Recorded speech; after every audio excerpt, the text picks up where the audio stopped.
कोई भी text book देखे 9 to 10 का साइज होता है वो। ये देखें 9 to 10 का साइज होता है। अगर आपने कोई एप्लीकेशन लिखनी है तो उसका साइज 12 होता है, और अगर आप प्रेजेंटेशन स्लाइड्स बना रही हैं तो उसका साइज 40 होता है। एक बहुत फॉर्मेट होता है आपके एप्लीकेशन बुक्स या कोई भी इस तरह लिखने के, ये एक फॉर्मल फॉन्ट है जो आपने यूज करना है। ये सब इंस्ट्रक्शंस हैं जी। ये मैं एक्सप्लेन तो करी हूँ, लेकिन जब आप डॉक्यूमेंट लिखने बैठेंगे आप इस डॉक्यूमेंट को दोबारा खोलेंगे और इसमें जो जो चीजें लिखी हैं आपने वैसे वैसे करनी है। मतलब फॉन्ट साइज, ये रटा मारने की बात नहीं, ये देखने की बात है, ये इम्प्लीमेंट करने की बात है। ठीक है। अच्छा जी। जी मैम। जस्टिफिकेशन से क्या मुराद है? अच्छा जी, इस स्लाइड के ऊपर एक गलती है, कि जो अभी मैंने भाषण बोला है, सब लोग म्यूट कर लें, और इस पे एक गलती है, और जो वो गलती पॉइंट आउट करता है वो प्लीज रेज योर हैंड।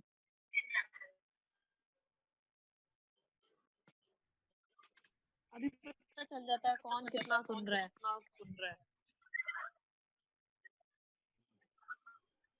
अपने म्यूट कर देंगी सब लोग।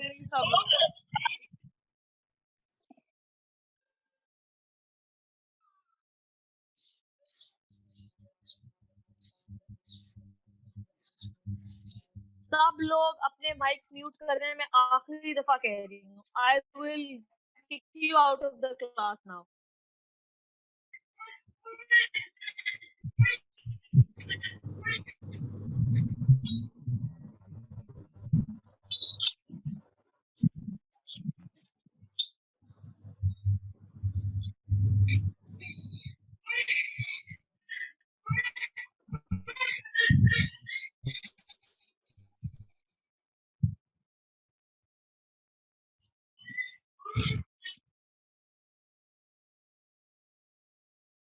जिसको जवाब आता है काइंडली रेज योर हैंड। मैंने एक सिंपल सवाल पूछा है कि इस स्लाइड के ऊपर एक गलती है, काइंडली वो गलती पॉइंट आउट करें।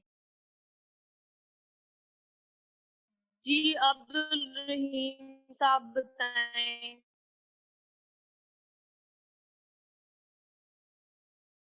क्या गलती है? Ma'am second last want to use few pairs as possible. इसमें क्या गलती है? Pairs जो वर्ड है। नहीं नहीं, ये इज नॉट। हाँ जी, मोहम्मद हारिस साहब बताएं। बेटा बताओ।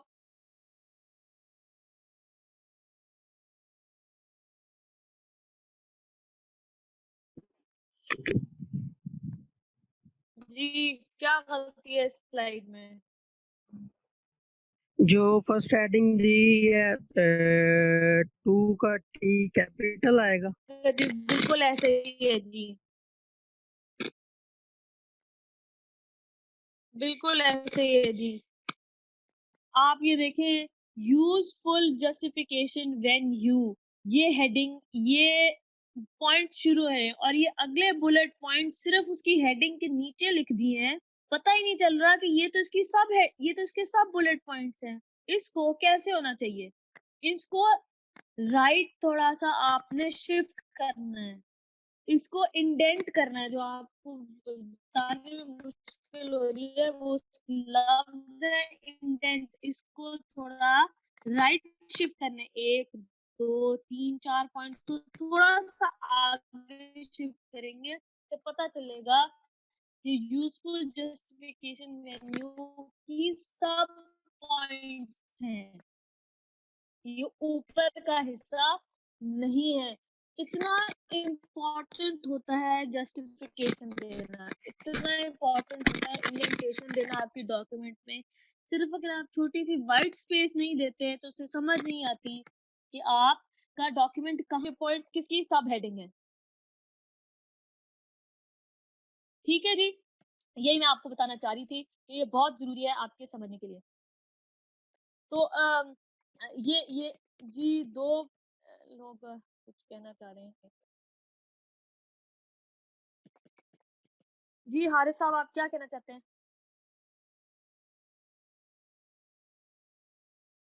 बच्चे बोलो भी।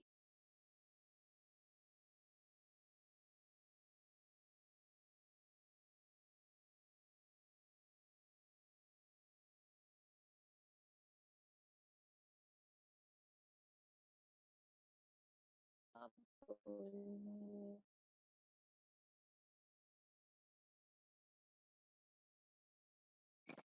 यस,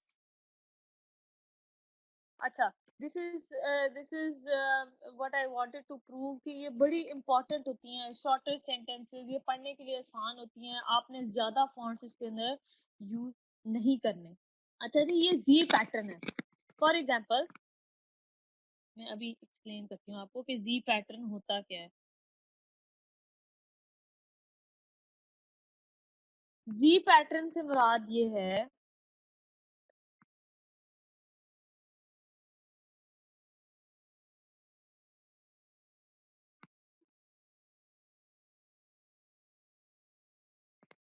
जी पैटर्न से मुराद है कि आप अपनी स्क्रीन के ऊपर ऐसे चलते हैं। ठीक, मतलब क्या है कि जो आपका ये वाला पॉइंट होता है आपकी पेज का, ये इम्पोर्टेंट होता है। फिर ये कोना इम्पोर्टेंट होता है, ये कोना इम्पोर्टेंट होता है, और ये कोना इम्पोर्टेंट होता है। आपने अक्सर लेटर्स में देखा होगा, यहाँ पे एड्रेसेस लिखे होते हैं और यहाँ पे एंड लिखा होता है या थैंक यू लिखा होता है या यहाँ पे address. This is called a ji pattern. आपका डॉक्यूमेंट हमेशा इन्हीं इसी पैटर्न के ऊपर चलता है कि सबसे इम्पोर्टेंट ये है, फिर ये, फिर ये, फिर ये। This is called a ji pattern. इसको मैं आपको अभी एक्सप्लेन भी करती हूँ।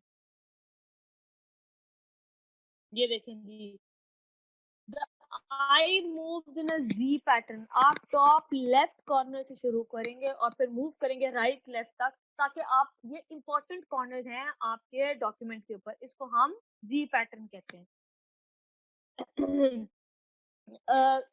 आपने अपने डॉक्यूमेंट को ग्रिड भी यूज करके, आपने देखो कैमरे के ऊपर ग्रिड आता है, बॉक्स बने हुए आ जाते हैं। वो बॉक्स क्या करते हैं कि वो बॉक्स क्या करते हैं आप कि आपको एक विजुअल ग्रिड बना देते हैं आपके डॉक्यूमेंट पर कि भाई ये इस खाने में है, ये इसके बिल्कुल नीचे होना चाहिए। ये डायग्राम ये नहीं है कि एक लेफ्ट पे पहुंची हुई है, एक राइट पे पहुंची हुई है। अगर सेंट्रल लाइन है तो इसी लाइन के नीचे नीचे ये सब चीजें आनी चाहिए। अच्छा जी, हाँ, इसमें यह है कि आप एक बहुत इम्पोर्टेंट इसमें टॉपिक है, इसमें हम चलते हैं जी ब्रोशर्स। आप में से कितने लोगों को पता है ब्रोशर्स क्या होते हैं? Please raise your hand. Brochure क्या होते हैं जी? जी अब्दुल जवाद साहब, क्या होते हैं ब्रोशर्स? मैम ब्रोशर जो होता है किसी चीज की इतला देने के लिए, या कोई अपने जो कारोबार का जैसे बिजनेस है, बिजनेस के अंदर अपनी जो चीजें होती हैं उनको एक्सप्लेन करके उस पर रख दिया जाता है। तो कोई एग्जांपल एग्जांपल आपने ऐसे है कि जैसे आईयूबी रीसेंट कोई ब्रोशर देखा हो? अब ये कोरोना वायरस के चल रहा है, तो उस पर लोग एहतियाती तदाबीर लिख के लोकल गवर्नमेंट ने लोगों के घर के अंदर बांटे हैं ताकि उनको आगाही मुहिम चला सके। बिल्कुल ठीक है जी, बिल्कुल ऐसी ही है। ब्रोशर्स बेसिकली होता क्या है कि आप बहुत बड़ा अच्छा, अब हमने ना मैं थोड़ा सा एक्सप्लेन करती हूँ। हमने शुरू में जो भी मैंने एक्सप्लेन किया, छोटी मोटी बातें बताई हैं कि हेडिंग जैसे होनी चाहिए, bullet points, colours, highlighting, background colours, font का size, white spaces, indentation, justification, ये सब चीजें मैंने आपको मोटी मोटी चीजें मैंने बता दी हैं। लेकिन अब जो है ना, हम एग्जाम्पल्स की तरफ आते हैं।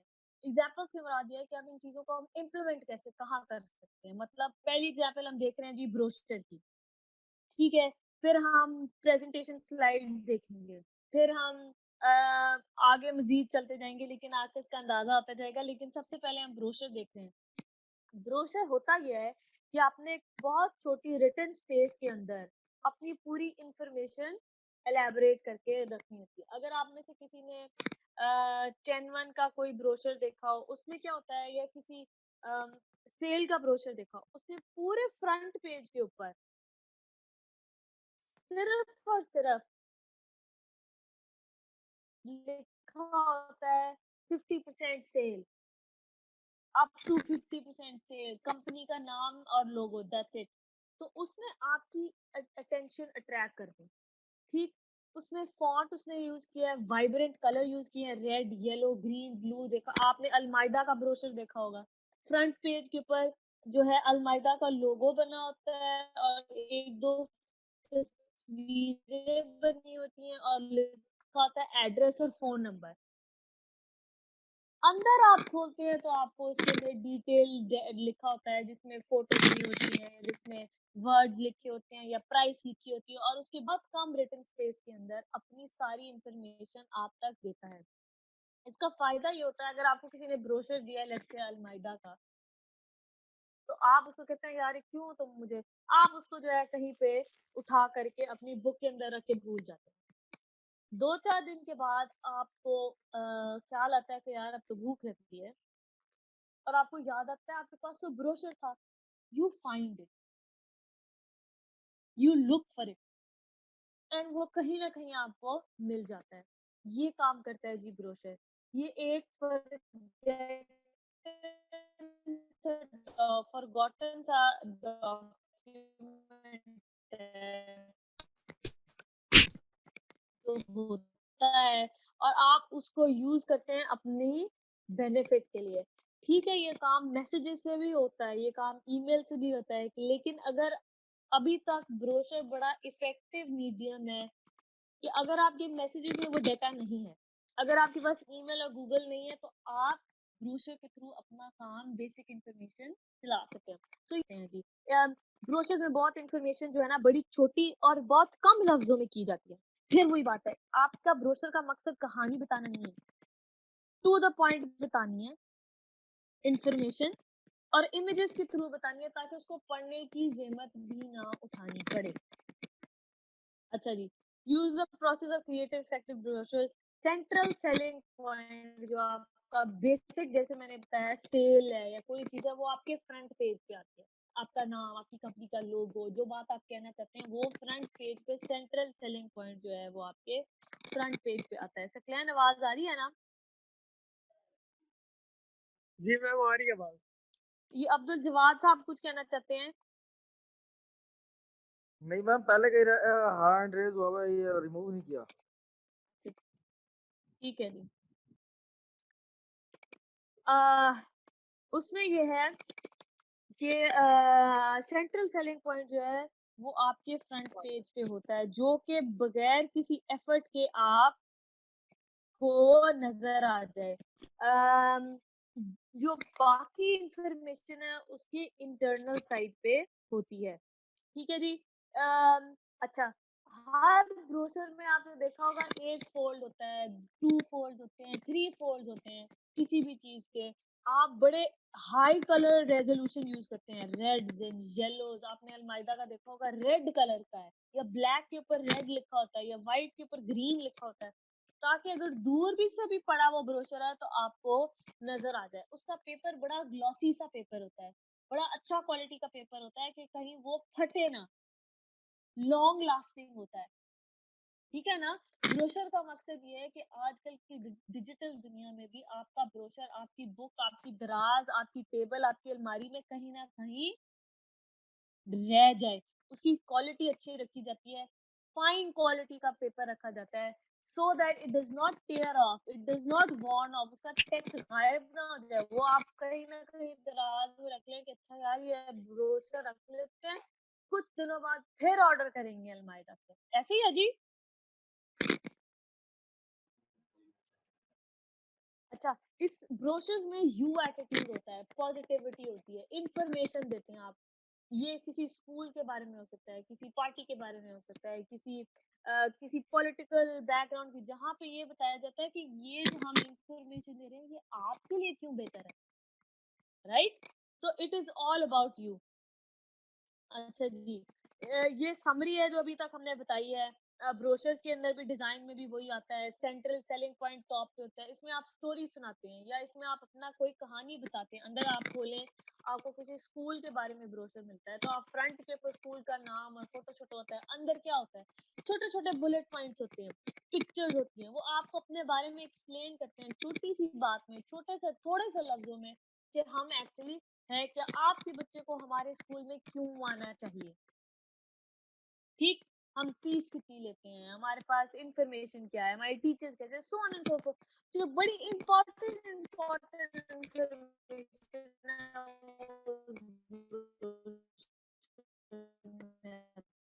इसमें भी जी पैटर्न होता है, इसमें भी कवर पेज के ऊपर बड़ी इंपॉर्टेंट इंफॉर्मेशन लिखी जाती है। इसमें जी आपने इंपॉर्टेंट और वाइब्रेंट कलर्स जो है वो यूज करते हैं, ग्लॉसी पेपर यूज करते हैं। फॉन्ट ना बहुत बड़ा होता है ना बहुत छोटा है। फ्रंट पेज पे आप बड़ा फॉन्ट रखते हैं और अंदर पे अगर आपने ज्यादा इंफॉर्मेशन देनी है तो इट वेरीज 8 to 10 या 12 वगैरह वगैरह। आप हेडिंग्स देते हैं, बुलेट पॉइंट्स देते हैं, पैराग्राफ। अच्छा, अब आ रही है प्रेजेंटेशन स्लाइड्स। ब्रोशर्स और टेक्स्ट से बड़ा ऑपोजिट होता है प्रेजेंटेशन स्लाइड्स। ये इंशाल्लाह जब हमारी क्लास दोबारा रिज्यूम होगी, इंशाल्लाह जब ये कोरोना की मुसीबत जो है वो टल जाएगी, तो आपने अपनी प्रेजेंटेशन प्रेजेंट करनी है और ये स्लाइड्स भी साथ में बनानी है। ठीक है जी। अब सीन ये है कि आपने दो काम करने हैं। एक तो आपने ब्रोशर बनाना है, कोई भी। ये है कि आपने कोई भी अपने घर में 2 या 3 ब्रोशर्स की इमेज लेके आपने जो है पीडीएफ बनानी है, एक वर्ड का डॉक्यूमेंट लेना है और उस वर्ड की डॉक्यूमेंट में वो ब्रोशर की आपने एक्सप्लेन करना है कि जी मेरा ये टॉपिक ब्रोशर है, इसमें ये क्वालिटीज हैं, इसमें ये चीज मिसिंग है, इसका कवर पेज ये है, इसका कवर इंटरनल ये है, ये जो हमने फॉलो की थी इसमें ये चीजें ये फॉलो, मतलब आपने कोई भी एग्जाम्पल ब्रोशर लेना है और उसको एक्सप्लेन करना है। वो आपने ये जो सारी डॉक्यूमेंट, ये आपकी असाइनमेंट है। तो क्लाइंट समझ आ रही है? जी मैम आ रही है समझ। आपके घर पे बहुत सारे ब्रोशर्स पड़े होंगे, 1 या 2 ब्रोशर्स में उनके अपने पॉजिटिव्स और नेगेटिव्स बताने, उसका इमेज उठाने आपने, फ्रंट पेज का, इंटरनल पेज का, बैक का, और हर एक को सिस्टमैटिकली एक्सप्लेन करना है कि जी ये देखें, इसका फॉन्ट साइज ये है, इसने कलर ये यूज किया है, इसने ये चीज फॉलो की है, इमेज इसकी ये है, एक्सप्लेनेशन ये है, इसमें इसका पेपर इस तरह का है, और इसमें अब ये बता के इसमें आपने बताना है इसमें ये चीजें मिसिंग है। ठीक है, तो आपने कोई 1 या 2 एग्जाम्पल ब्रोशर्स लेने हैं और उसका एनालिसिस करना है वर्ड के डॉक्यूमेंट में। उस वर्ड के डॉक्यूमेंट को आपने रोल नंबर से लिखना है, उसका टाइटल, और वो डॉक्यूमेंट जो है आपने अपने सीआर को भेज देना है। सीआर जो है वो सब डॉक्यूमेंट्स एक फोल्डर में डाल के जिप करके मुझे सेंड कर देंगे। ठीक है सीआर? Yes ma'am. वो किधर है दूसरा सीआर? पता नहीं क्या। Yes ma'am. ओके। समझ आ रही है बेटे? Yes ma'am. हाँ बस ठीक है, आप दोनों ने ये काम करना है। आप लोगों के पास एग्जैक्टली 1 वीक है। मैंने आज आपको असाइनमेंट दे दिया, अगर इसमें कोई भी एम्बिग्युइटी होगी तो मैं इसको अपलोड भी कर दूंगी कि एग्जैक्टली क्या कुछ करना है, वरना आप मुझसे पूछ सकते हैं। आज क्या डेट है जी? आज है 15th of April। Ji ma'am. मुझे ये काम जो है 22nd of April तक चाहिए। ठीक है मैम। Okay ma'am. ये आपने काम करके देना। उसके बाद अगला काम ये है कि ये तो आपने एनालिसिस करना है किसी भी गिवन का। अगला काम ये है कि आपने प्रेजेंटेशन स्लाइड्स बनानी है।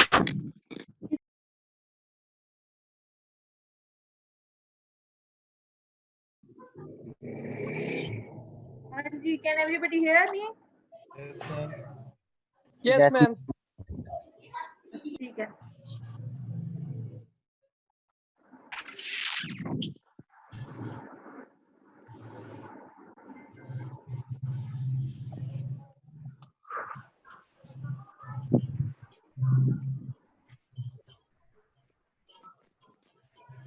हाँ जी, अब आवाज आ रही है?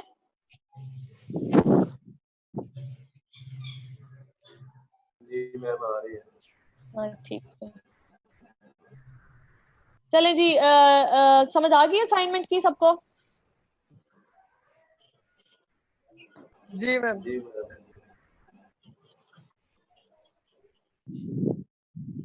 भाई किसको समझ नहीं आती हाथ खड़ा कर लें तो मैं दोबारा एक्सप्लेन कर दूंगी।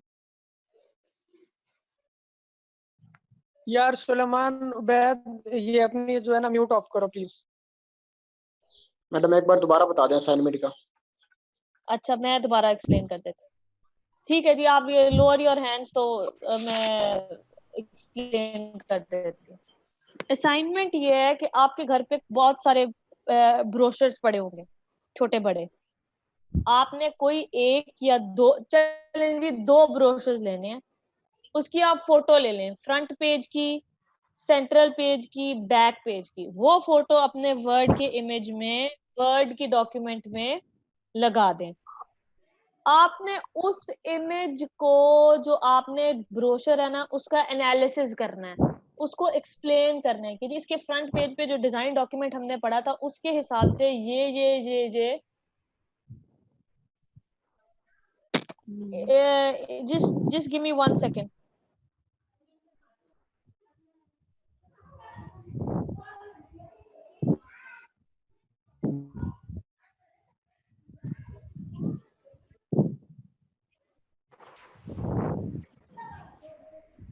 राना फजल अब्बास, यार अपना म्यूट ऑफ करो।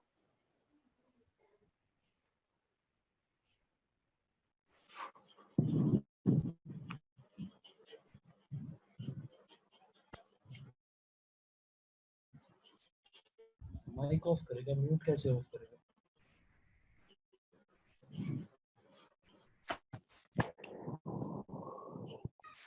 अनम्यूट यार कर दे, ऐसे कहते हैं। इमला की गलतियां बाद में निकाल लेना, आवाजें आ रही हैं पीछे से, सही है बोला। यार सब अपने अपने जो है ना म्यूट ऑफ करो प्लीज। हाँ जी, सॉरी। अच्छा जी, अब मैं एक्सप्लेन करती हूँ। आपने वो जो ब्रोशर का इमेज है ना, वो अपने डॉक्यूमेंट में इन पेस्ट कर देना है, ठीक है, वर्ड के डॉक्यूमेंट में। आपने ये जो अभी डिजाइन डॉक्यूमेंट्स आपने पढ़े ना, उसके बाद बताना है कि जी ये फ्रंट पेज है, इसकी हमने जो डॉक्यूमेंट, जो एनालिसिस पढ़ा है, उसमें इसमें ये क्वालिटीज हैं। फिर सेंट्रल पेज में इसमें ये क्वालिटीज हैं। फिर एंड उसका जो बैक पेजेस में ये क्वालिटीज है। उसके बाद फिर आपने बताना है इस ब्रोशर में हमने जो डिजाइन डॉक्यूमेंट पढ़ा है उसके हिसाब से ये फॉलोइंग चीजें मिसिंग है।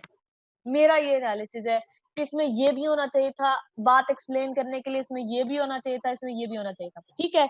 ये आपने 2 ब्रोशर्स के बारे में उसका एनालिसिस करना है, उसको वर्ड फाइल के ऊपर डॉक्यूमेंट को सब चीजें एक्सप्लेन करनी है, प्रॉपर तरीके से असाइनमेंट बनानी है कि क्वेश्चन ब्रोशर नंबर 1 उसकी ये डिटेल्स है, ब्रोशर नंबर 2 उसकी डिटेल्स ये है, front page, central page, back page, और उसके इमेजेस तो ऑब्वियसली उसमें पेस्ट करनी है। मुझे इल्हाम तो नहीं होगा कि आपने कौन से ब्रोशर इंक्लूड किए। और फिर ये वर्ड की फाइल आपने सीआर को सेंड कर देनी है 22 अप्रैल से पहले। सीआर ये सब वर्ड की फाइल्स अपने क्लास की मुझे एक फोल्डर में डाल के जिप करके सेंड करेंगे ईमेल पे, और उस ईमेल पे ये भी लिख के बताएंगे कि ये लोगों ने भेजा और इतने लोगों की असाइनमेंट नहीं आई। मैं आपको फिर बता रही हूँ, इन असाइनमेंट्स को अगर आप नहीं करेंगे तो आपकी ग्रेडिंग नहीं हो सकती, क्योंकि आज अब यही तरीका है कि असाइनमेंट के ऊपर ही सारी ग्रेडिंग होगी। जी, दोनों सीआर बताएंगे, समझ आई है बात की?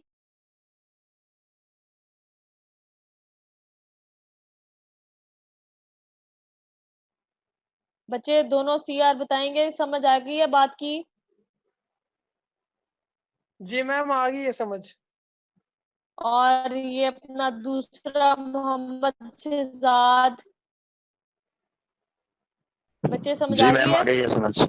Yes ma'am. हाँ तो आप लोग एक्सप्लेन, कोई भी 2 ब्रोशर्स ले सकते हैं, उसके आपने इमेज अपने फोन से इमेज ले लें, चाहे फ्रंट, सेंटर और बैक का, और जो जो ब्रोशर की मैंने एक्सप्लेनेशन किया वो आपने एक्सप्लेन करके भेजनी है। इसके बाद जो है आपने प्रेजेंटेशन स्लाइड्स बनानी है,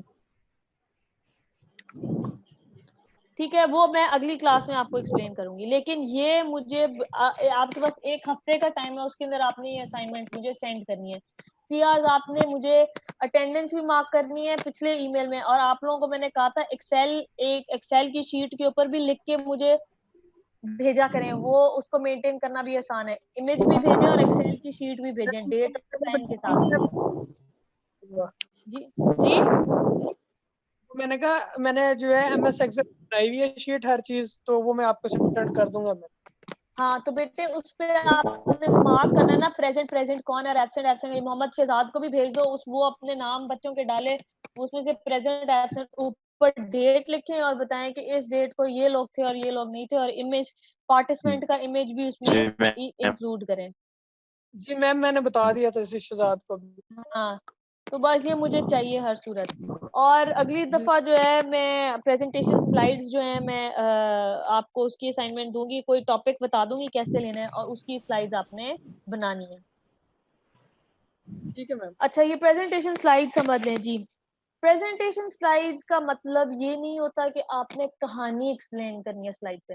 प्रेजेंटेशन स्लाइड्स का मतलब ये होता है कि आपने कम से कम वर्ड्स में थोड़े से थोड़ा डाटा अपनी स्लाइड पे बताना है। लेकिन जी स्लाइड्स के 2 मकसद होते हैं, ये बात बहुत गौर से समझें। स्लाइड्स के 2 मकसद होते हैं।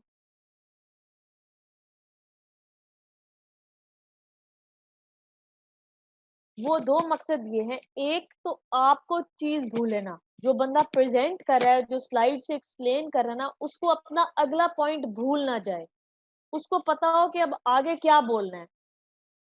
बात समझ रहे हैं? इसमें मैथ कौन सा है, इसमें डेटा कौन सा है, आपको ड्रॉ ना करना पड़े। लेट्स से आप एक पाई चार्ट बनाना चाहते हैं, कोई कोड लिखना चाहते हैं, मैं डेटा स्ट्रक्चर की कोडिंग की क्लास लेती हूँ, मैं कोई कोड लिखने बजाय इसके कि मैं उसको पूरे बोर्ड के ऊपर पूरा कोड लिखूं, मैं लिख करके अपनी स्लाइड पे इंक्लूड कर देती हूँ। उससे होता ये है कि मैं 1 सेकंड के अंदर अपनी बात जो मैं कहना चाहती हूँ वो एक्सप्लेन कर सकती हूँ। I don't have to write it, और मुझे भूलता नहीं है कि मैंने आगे क्या बात कहनी है। स्लाइड्स पे आप बुलेट पॉइंट्स लिखते हैं, अट्रैक्टिव बनाते हैं, कलरफुल बनाते हैं, वो बड़ी स्क्रीन पे चलना होता है उसमें, सो दैट आप जो कहना चाहते हैं वो अच्छा। स्लाइड्स का मकसद ये नहीं है कि आप जो बंदा बोल रहा है उसकी इंपॉर्टेंस कम हो जाए, स्लाइड्स की ज्यादा। No, slides are there to help the presenter say what he or she wants to say. वो ये इंश्योर करती हैं कि जो बंदा प्रेजेंट कर रहा है उसकी हेल्प की जाए।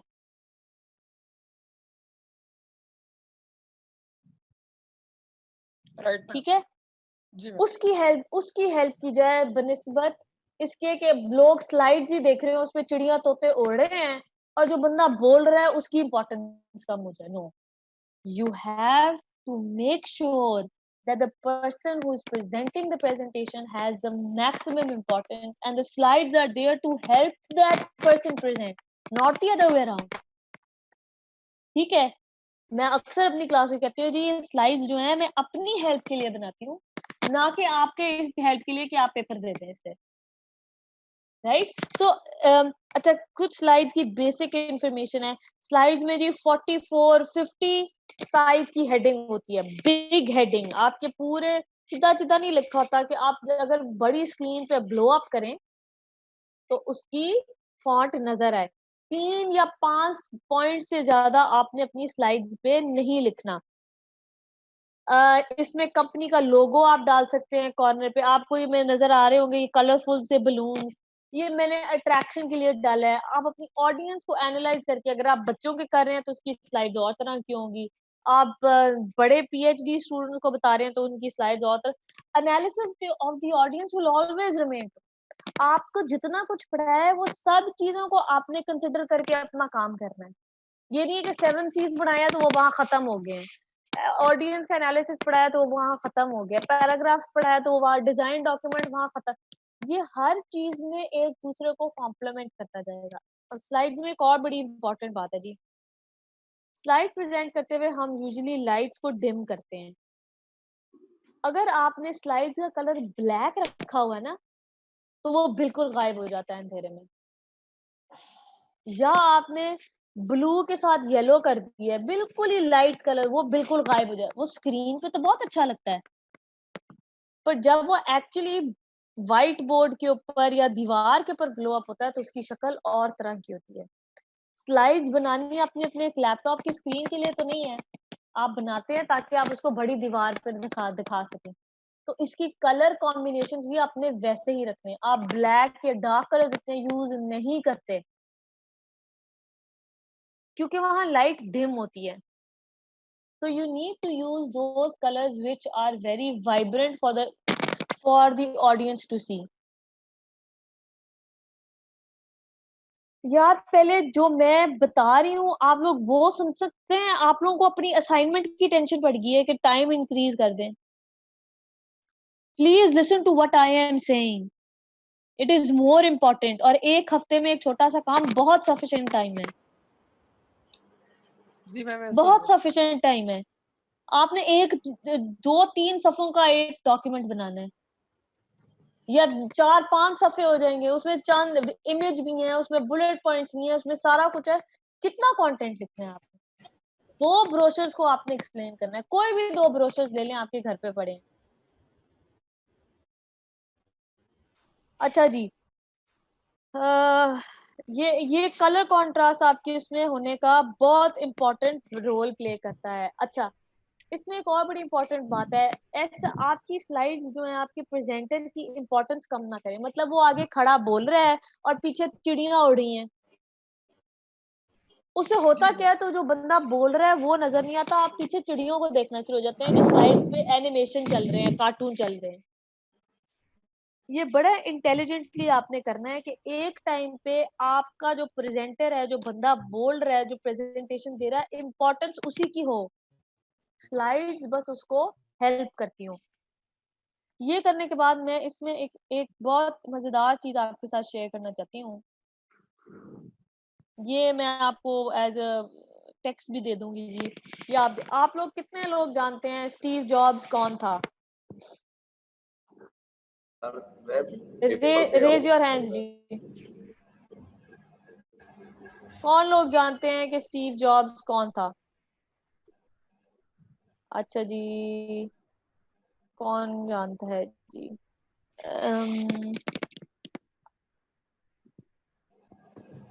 अच्छा जी, ये जिशान साहब हैं।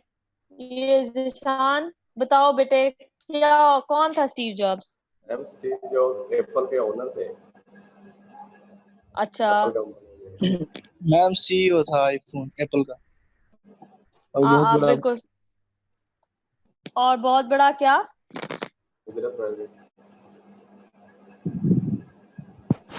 अच्छा, इसका थोड़ा सा मैं इंट्रो, आप बिल्कुल ठीक कह रहे हैं जी। आप सब लोगों का काम ये है कि नेक्स्ट टाइम आपने मुझे ये सर्च करके आना है स्टीव जॉब्स कौन था।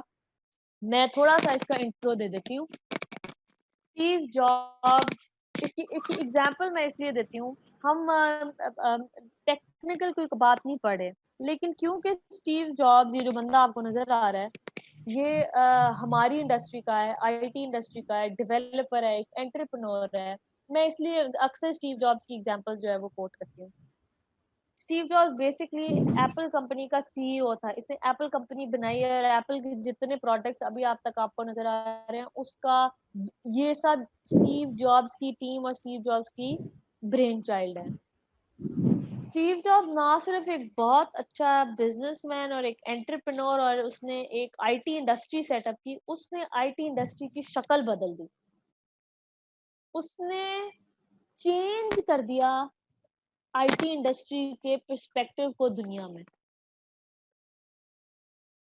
स्टीव जॉब्स का कारनामा एक और ये भी है कि स्टीव जॉब्स ने एक्चुअली एक आईटी पर्सनल, एक आईटी बिजनेसमैन, एक आईटी सीईओ होने के बावजूद उसको मेरी और आपकी तरह इंग्लिश प्रेजेंटेशन की क्लासेस में पढ़ाया जाता है। एक आईटी के बंदे का इंग्लिश प्रेजेंटेशन से क्या ताल्लुक है? इसका बहुत गहरा ताल्लुक है। स्टीव जॉब्स ने मॉडर्न हिस्ट्री के अंदर प्रेजेंटेशन स्किल्स को रिवाइव किया है, उसको एक नई शक्ल दी है। इससे पहले इस किस्म की प्रैक्टिसेस नहीं की जाती थी, जहां कंपनी जब कोई नया फोन या कोई आईटी डिवाइस लॉन्च करती थी तो वो जो है इस किस्म की प्रैक्टिस करती हो। इसलिए क्योंकि एप्पल का इसमें एक बहुत बड़ी मार्केटिंग स्ट्रेटजी भी है जो कि बड़ी रिमार्केबल है, बड़ी जबरदस्त है। लेकिन स्टीव जॉब्स को पढ़ाया लिखाया इसलिए जाता है क्योंकि हमें वो इसलिए रेलेवेंट लगता है क्योंकि हमें लगता है आईटी बड़ा सीरियस टॉपिक है और बड़े टेक्निकल लोग इसको पढ़ सकते हैं। ऐसा नहीं है। जब आपने मास लोगों को, आम लोगों तक अपना प्रोडक्ट बेचना है तो फिर आपको उनके लेवल पे आके अपनी बात करनी है। फिर आप किसी कंपनी की सीईओ हैं, कोई पीएचडी है, वो मैटर नहीं करता। आपने अपना प्रोडक्ट की आसानी अपने फाइनल कंज्यूमर तक लेके जानी है। उसके लिए ये जरूरी है कि आप एक ऐसी प्रेजेंटेशन दें, इस तरीके से अपने प्रोडक्ट को एक्सप्लेन करें कि हर आम से आम बंदा भी उसको समझ सके। Steve jobs had that talent. उसने ये स्टीरियोटाइप जो है ना दुनिया में से तोड़ा था। ये आपको सामने इसका नजर आ रहा है। ब्लैक टर्टल नेक शर्ट पहनी है, जीन्स और उसने शूज पहने हैं। ये प्रेजेंटेशन देने का आम कपड़े नहीं ऐसे पहने जाते, लेकिन ही ब्रोक दैट। लेकिन खैर बहरहाल वो स्टीव जॉब्स, दैट्स व्हाई। लेकिन we are going to study little bit. मैं आपको ये एक प्रैक्टिकल एग्जांपल देना चाहती हूँ कि एक्चुअली आईटी इंडस्ट्री में की ये एग्जांपल है कि आप एक अच्छी प्रेजेंटेशन कैसे देते हैं। ये जो अभी हमने प्रेजेंटेशन डॉक्यूमेंट बता रहा है, एक अच्छी प्रेजेंटेशन बनाते कैसे हैं, एक अच्छी प्रेजेंटेशन की प्रैक्टिस कैसे करते हैं, एक अच्छी प्रेजेंटेशन होती क्या है। ठीक है, ये एक कार्मेन गैलो है, एक बहुत बड़ा कॉलमिस्ट है। उसने प्रेजेंटेशन दी है एक बहुत बड़ी ऑडियंस में, टेड टॉक्स भी आप सुनते होंगे उसी तरह की एक गैदरिंग के अंदर। और उसने इस पे बुक भी लिखी है एक्चुअली। उसके ऊपर ये लिखा है कि how to be instantly great in front of any audience, कि आप किस तरीके से कनेक्ट करते हैं अपनी ऑडियंस के साथ। आप किस तरीके से कहते हैं कि आपने बहुत अच्छी प्रेजेंटेशन बना ली, आपका प्रोडक्ट, आप एक बेहतरीन प्रेजेंटर कैसे बनते हैं। अच्छा, यहाँ मैं आपको एक और बात बताऊं, हम डिबेट सीखने नहीं जा रहे। Debating is different, presentation skills are different. एक अच्छा डिबेटर एक प्रेजेंटर तो हो सकता है, लेकिन वो प्रेजेंटर डिबेटर नहीं होता, वो प्रेजेंटर ही होता है। तो प्रेजेंटेशन स्किल और डिबेटिंग दो मुख्तलिफ चीजें हैं बिल्कुल। तो मैं आपको डिबेटिंग नहीं सिखाने जा रही, मैं आपको ये बताना चाह रही हूँ कि अगर आपके सामने एक ऑडियंस हो और आपने अपना आइडिया, अपना प्रोडक्ट, अपनी कंपनी के बारे में एक्सप्लेन करना हो, आप अपनी ऑडियंस से कैसे कनेक्ट करते हैं, आप अपनी ऑडियंस को कैसे समझाते हैं कि मैं क्या कहना चाह रही हूँ या कहना चाह रहा हूँ। ठीक है जी। तो presentation skills make a lot of difference. समझ आ गई? Yes ma'am. तो ये मैंने थोड़ी सी तमहीद मैंने बांध दी है प्रेजेंटेशन स्किल्स के लिए। तो पहला स्टेप तो ये है कि मैंने आपको ये बता दिया कि प्रेजेंटेशन स्लाइड्स बनाते कैसे हैं। ये आप लोग ब्रोशर वाली असाइनमेंट कर लें, उसके बाद अगली असाइनमेंट आपकी प्रेजेंटेशन होगी। मीनवाइल मैं आपको ये हिंट ये पढ़ाऊंगी टॉपिक के प्रेजेंटेशन एक्चुअली देते कैसे हैं, ये थोड़ा बहुत इसके ऊपर हम थोड़ा सा काम करेंगे। ठीक है जी। और अगली दफा मैं कुछ और टॉपिक्स भी इंक्लूड कर दूंगी, तो हम वो अगली दफा पढ़ेंगे इंशाल्लाह। एक और क्लास मेरा ख्याल है मैं लूंगी इस वीक के अंदर। आज है वेंसडे, प्रोबेबली फ्राइडे या सैटरडे तक मैं कोशिश करूंगी एक और क्लास करके, तो हम थोड़ा सा और काम रैप अप करें, नहीं तो फिर मंडे या ट्यूसडे को तो क्लास होगी ही इंशाल्लाह। ठीक है जी। सो आप के लिए एक वीक का इसको पढ़ें, इसको समझें, और उसके बाद फिर यह है कि अगर कोई इशू होगा तो मुझसे आप पूछ लेंगे। Waseem, you want to ask something? Yes ma'am, मैं ये कह रहा था कि आपने जिस तरह असाइनमेंट बताई है कि एक जो पेज होगा उसकी पिक अपलोड करने के बाद जो उसके उसी के नीचे एनालिसिस लिखना है, या सबका इकट्ठा एनालिसिस देना है? बेटा अपना जो होगा आपने पिक्चर लिया ना ब्रोशर की फ्रंट पेज की, उसका पहला पेज, फिर अंदर आप पहला पेज उसका वर्ड के ऊपर पेस्ट करें और उसका फौरन नीचे एनालिसिस करें जी कि इसमें ये चीजें हैं और इसमें ये चीजें नहीं है।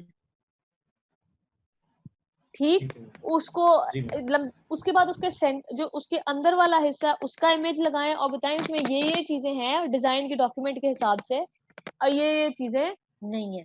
फिर एंड में आपने 2 ब्रोशर की एग्जांपल्स के साथ एक ही डॉक्यूमेंट में ये काम करना। ठीक है। इमेज देना, एक्सप्लेन करना, इमेज देना, एक्सप्लेन करना, इमेज देना, एक्सप्लेन करना।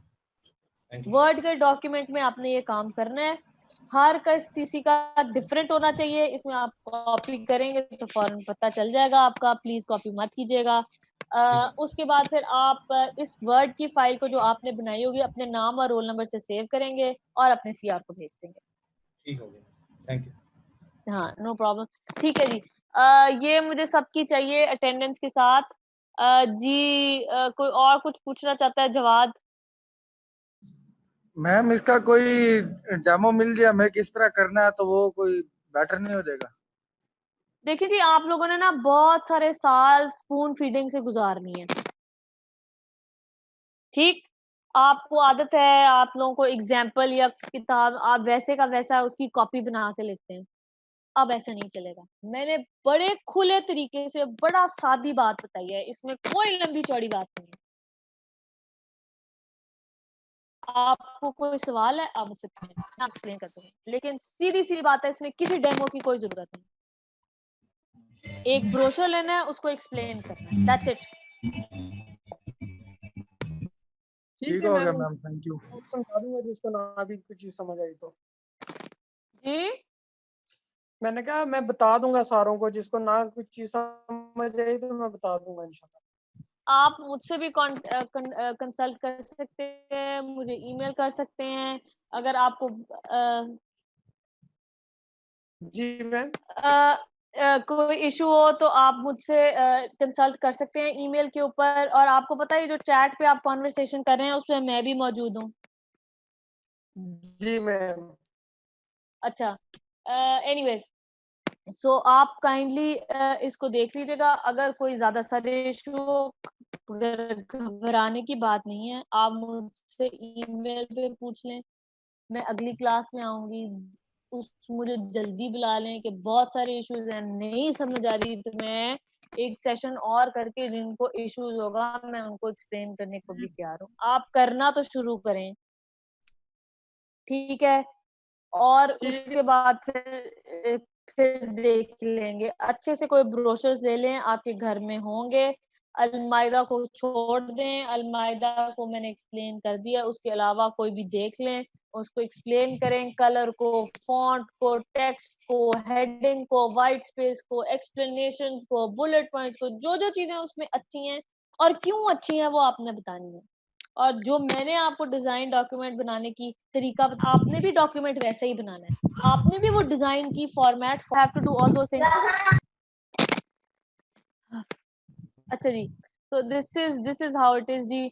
और ये आपकी पहली असाइनमेंट है, इसको काइंडली खत्म कर लें।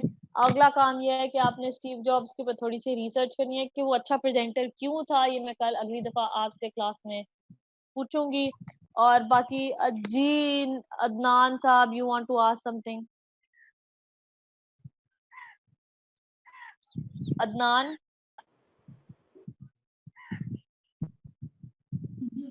Yes ma'am. बेटा बोलो, क्या चाहिए, क्या पूछना है?